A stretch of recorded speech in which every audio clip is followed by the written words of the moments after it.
Saludo para todos mis hermanos y amigos en el nombre glorioso de nuestro gran Dios y Salvador Jesucristo, una vez más con ustedes, compartiendo la palabra del Señor. Bien, vamos a dedicar estos minuticos a meditar en la palabra de Dios y yo quiero que toquemos un tema en esta noche y lo vamos a titular un poco polémico, le van a prestar mucha atención, pero ojo, es la Biblia. Yo vuelvo y digo, nosotros aquí estamos dispuestos a responder sus preguntas, sus inquietudes, pero el tema que vamos a tratar es de lo que enseña la Biblia. Y entonces el tema es sobre tres palabritas, tres palabritas. Trinidad, unicidad o deidad. ¿De qué habla la Biblia? A ver, ¿de qué habla la Biblia? Trinidad, unicidad o deidad. Usted nota que las grandes fuerzas religiosas del mundo se la pasan peleando por Trinidad y por unicidad. Bien, ninguna de las dos palabras está en la Biblia. A Dios no lo asusta, al diablo no lo asusta que usted crea en tres. Y al diablo tampoco lo asusta que usted crea en uno. Porque si usted cree en uno, la Biblia dice que los demonios también creen que Dios es uno y tiemblan. Así que si usted cree que Dios es uno, entonces no hay ninguna diferencia entre usted y los demonios. Creen lo mismo. Ambos creen lo mismo. Así que entonces no es el asunto si Dios es uno o si son tres. Pero sí hay una cosa que pone a temblar al diablo. Sí hay una cosa que asusta al diablo. La deidad de Dios. Que de eso sí habla la Biblia y que muy pocos hacen mención de ello. Vamos a leer en Romanos capítulo 1. Romanos capítulo 1. Y leemos de esta palabrita tan especial. Romanos capítulo 1 y leemos el versículo 18 en adelante. Romanos 1:18. Porque la ira de Dios se revela desde el cielo contra toda impiedad e injusticia de los hombres que detienen con injusticia la verdad. Porque lo que de Dios se conoce les es manifiesto, pues Dios se lo manifestó. Es decir, que no pueden negar la manifestación de Dios. Porque las cosas invisibles de Él, su eterno poder, ¿y qué? Y deidad, se hacen claramente visibles desde la creación del mundo, siendo entendidas por medio de las cosas hechas, de modo que no tienen excusa. Bien, entonces nos vamos a quedar en esta palabrita. Porque las cosas invisibles, repito el verso 20, porque las cosas invisibles de Él, su eterno poder y deidad, se hacen claramente visibles desde la creación del mundo, siendo entendidas por medio de las cosas que son hechas, de modo que no tienen excusa. Bien, ¿qué quiere decir esa palabra? A ver, ¿qué quiere decir la palabra deidad? Vamos un momentico a Colosenses, capítulo 2, y leemos del versículo 1 en adelante. Pero yo quiero que lleguemos hasta,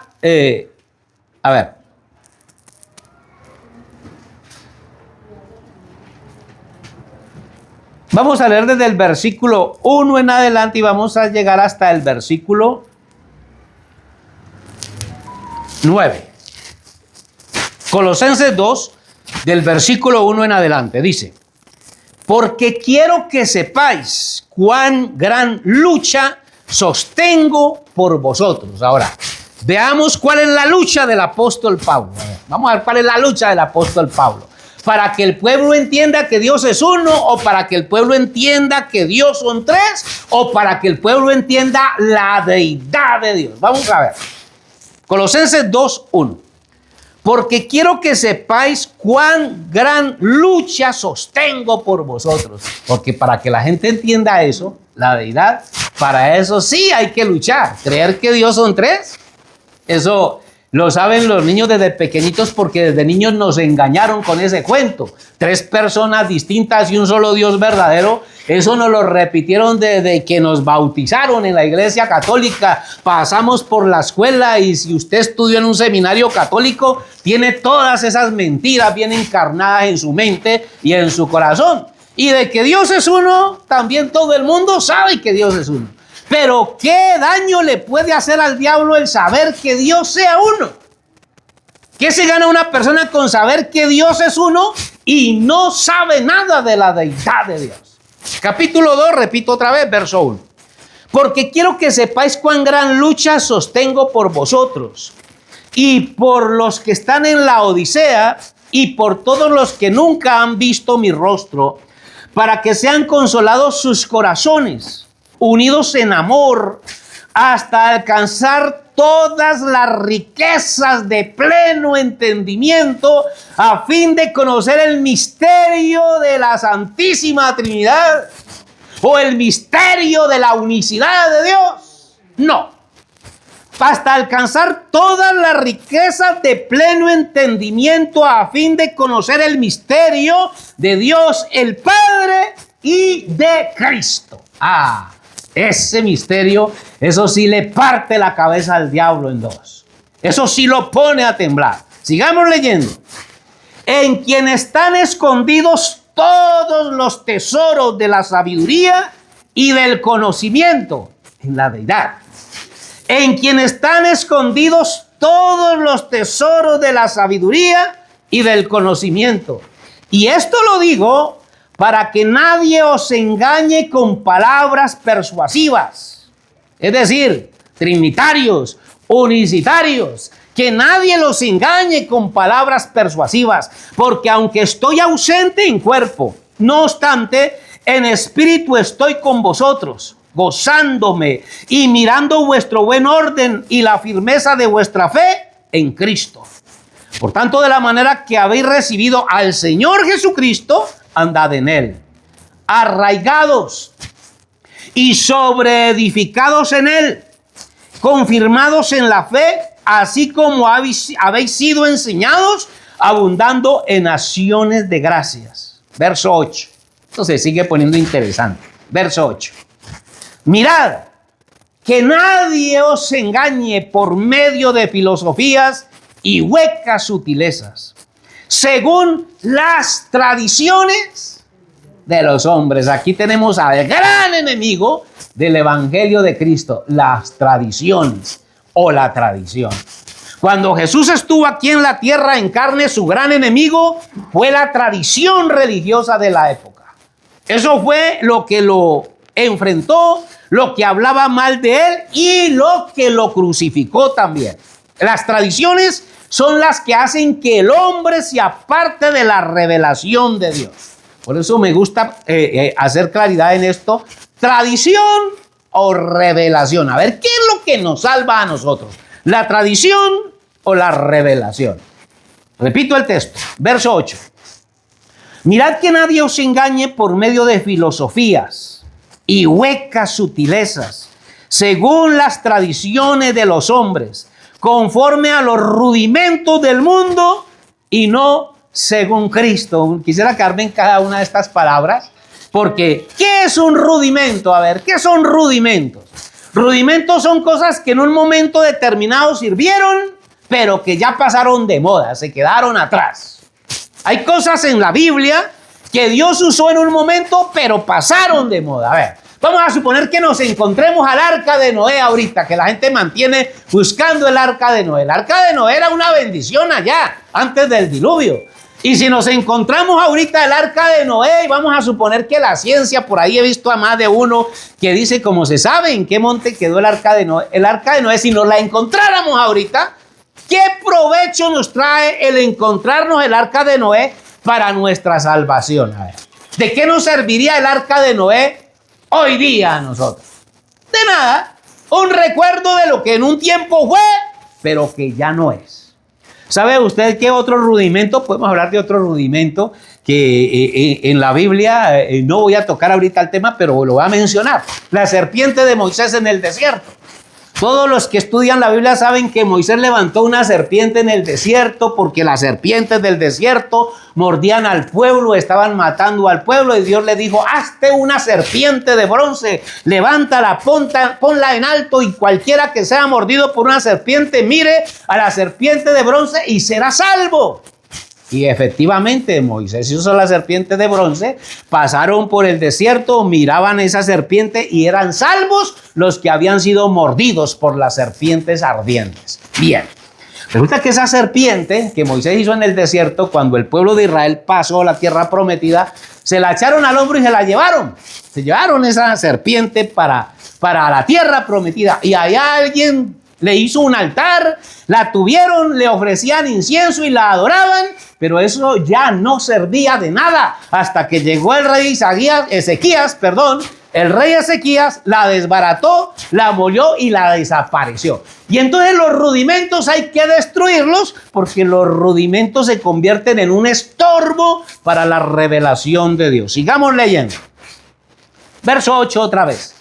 Mirad que nadie os engañe por medio de filosofías y huecas sutilezas, según las tradiciones de los hombres, conforme a los rudimentos del mundo y no según Cristo. Y aquí viene lo bueno, porque en Él, en Cristo, habita corporalmente toda la plenitud. ¿De qué? ¿De la unicidad? No, de la Trinidad. Tampoco. En Él habita corporalmente toda la plenitud de la deidad. Ahora sí, la palabra deidad quiere decir divinidad. La divinidad encarnada en un hombre. Y entonces cuando la divinidad que es Dios, que es el Padre, que es el Creador, se mete en un hombre, eso sí le hace doler la cabeza a Satanás. Eso sí lo pone a temblar. Eso sí lo pone a dar vueltas. ¿Sabe usted? La divinidad o la deidad es Dios metido en un hombre, es Dios encarnado en un hombre. Y podríamos hablar entonces del primero. Hablemos del primero. Hablemos del primero que se me viene. Hay varios, pero voy a hablar del primero. Moisés. Moisés era un pastor de ovejas, cuidaba ovejas por allá, había huido del faraón, tenía problemas. Y resulta que Moisés había sido criado en el palacio, un militar, mucha sabiduría, mucho conocimiento, sabía bastante de la sabiduría egipcia, tenía incluso conocimiento de las profecías bíblicas, pero Moisés de deidad no sabía nada. Moisés de deidad no sabía nada. Pero un día que él está cuidando las ovejas en el desierto, ve una visión, ve una zarza. De esa zarza sale una voz que le habla y le dice: Moisés, Moisés, quita las sandalias de tus pies porque el lugar en que tú estás es santo. El mundo está tranquilo, por allá las gentes están peleando por cuál es el verdadero Dios. Los egipcios tienen su religión, los judíos tienen su religión, pero de deidad, nada. Pero un día cualquiera el Dios del cielo decide descender y meterse en un hombre. Y se metió en un viejo de 80 años que andaba con un palo que era todo lo que tenía, una vara en la mano. Dios le dice: ¿qué tienes en tu mano? Moisés dice: una vara. Listo, Moisés, con esa vara vas a sacar a mi pueblo Israel de Egipto. Con esa vara vas a poner a temblar el mundo. Con esa vara vas a destruir a Egipto. Con esa vara vas a derribar el imperio egipcio. Con esa vara vas a poner a temblar a Satanás. Y lo hizo. Todos nos sabemos la historia. La deidad de Dios en la persona de Moisés. Cuando Dios decide meterse en una persona, eso acaba con las fortalezas del infierno. Un día cualquiera el pueblo de Israel estaba enredado. Los falsos maestros, la falsa religión, los falsos pastores inundaban al pueblo de Israel. Y un día cualquiera aparece un hombre que nadie sabe de dónde salió, pero apareció.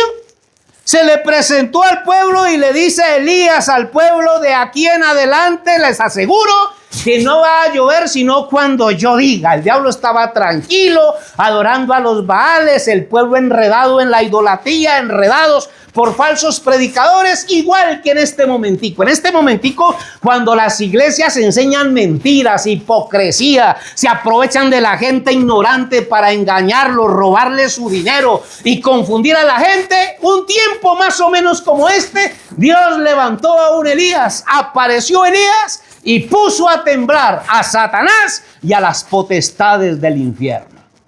No va a llover sino cuando yo diga. Y llegó el momento cuando Elías le dijo: bueno, ¿hasta cuándo? ustedes van a dar vueltas y hasta cuándo van a claudicar entre dos pensamientos, hasta cuándo ustedes van a estar peleando por sus teorías, por su divinidad, por sus institutos bíblicos, con sus sectas y sus iglesias, ¿hasta cuándo? Pues si el Dios de ustedes es el verdadero, lo vamos a probar ahora. Pero si el Dios que yo les predico es el verdadero, lo vamos a probar. Vamos a hacer una cosa. Vamos a ofrecer todos un sacrificio. Llamen a todos sus líderes, llamen a todos sus pastores, llamen a su consistorio de ancianos, llamen a sus sacerdotes, llamen a sus papas, a sus sumos pontífices y nos vemos en el Monte Carmelo. Y vamos a ver quiénes quieren. Y entonces Elías les dice, vamos a hacer un sacrificio. Y el Dios que responda por fuego, ese es el verdadero Dios. Y entonces, más o menos así es la deidad de Dios. Cuando Dios decide descender, meterse en una persona, eso sacude los cimientos del infierno. Dios levanta a un hombre y lo llena con su Espíritu Santo y los demás se desaparecen por arte de magia, huyen, corren, se esconden, porque se cumple lo que la palabra de Dios dice. Cuando Dios aparece, entonces Satanás tiene que retroceder. Y podríamos seguir hablando de otros. Hablemos de otros. Hablemos de uno de los más sencillos. Aquí está Pablo. Aquí está el apóstol Pablo. Pablo también es deidad. Porque podríamos hablar de Cristo, porque Cristo en carne es la plenitud de la deidad. Es decir, todo lo que es Dios está en Cristo. Pero si la plenitud de Dios está en Cristo, en aquel en quien habite Cristo, entonces, ¿qué hay? ¿Qué hay? Pues plenitud también, deidad también. Y si no me cree, escuchemos a Pablo. Gálatas 2 y el verso 20. Gálatas 2, versículo 20. Y oigamos estas palabras de Pablo, este gran apóstol. Con Cristo estoy juntamente crucificado. Y ya no vivo yo, sino más vive Cristo en mí. ¿En dónde está Cristo? En Pablo. Si Cristo es la plenitud de Dios y la plenitud de la deidad, y Cristo está en Pablo, ¿en dónde está la plenitud de la deidad ahorita? En Pablo. En Pablo. Pero ¿será que solamente se metió Cristo en Pablo? No, no. Vamos a escuchar al Señor Jesucristo en su oración, capítulo 17 de Juan. Y aquí termino, y Dios les ayude a entender este mensaje porque yo sé que están asustados. 17 y el versículo 17 de el Santo Evangelio según San Juan. San Juan 17, 17. Y escuchemos a Jesús. Óigame bien, es el Señor Jesús el que habla aquí. No es Ramón Elías González, no es la iglesia tal, es el Señor Jesucristo el que habla aquí. Y veamos qué pide Jesús aquí. 17, 17 de Juan. Santifícalos en tu verdad. Tu palabra es la verdad. Como tú me enviaste al mundo, así yo los he enviado al mundo. De la misma manera que el Padre envió a Jesucristo al mundo, así el Señor Jesucristo nos envía a nosotros al mundo. Por esto yo me santifico a mí mismo, para que también ellos sean santificados en la verdad. Mas no ruego solamente por estos, sino también por los que han de creer en mí por la palabra de ellos. Así que él estaba orando por los que habrían de creer este mensaje esta noche a través de este medio. Si usted es capaz de creer esto, Dios le bendiga. Y si no lo cree, que Dios tenga misericordia de usted. Verso 20. Mas no ruego solamente por estos, sino también por los que han de creer en mí por la palabra de ellos. Verso 21. Para que todos sean uno, como tú, oh Padre, en mí y yo en ti. Es decir, para que todos sean deidad. Para que todos sean templos del Espíritu Santo. Y pobre diablo, porque si uno solo lo asusta, 10, 20, 30, 500 o 1000 lo van a acabar. Por eso es que el diablo le tiene miedo a este mensaje. para que todos sean uno, como tú, oh Padre, en mí y yo en ti, que también ellos sean uno en nosotros, para que el mundo crea que tú me enviaste. La gloria que me diste, yo les he dado, para que sean uno, como nosotros somos uno. Oiga, qué palabras estas. Yo en ellos y tú en mí, para que sean perfectos en unidad, para que el mundo conozca que tú me enviaste y que los has amado a ellos como también a mí me has amado. Dios les bendiga, que Dios les ayude y hasta la próxima.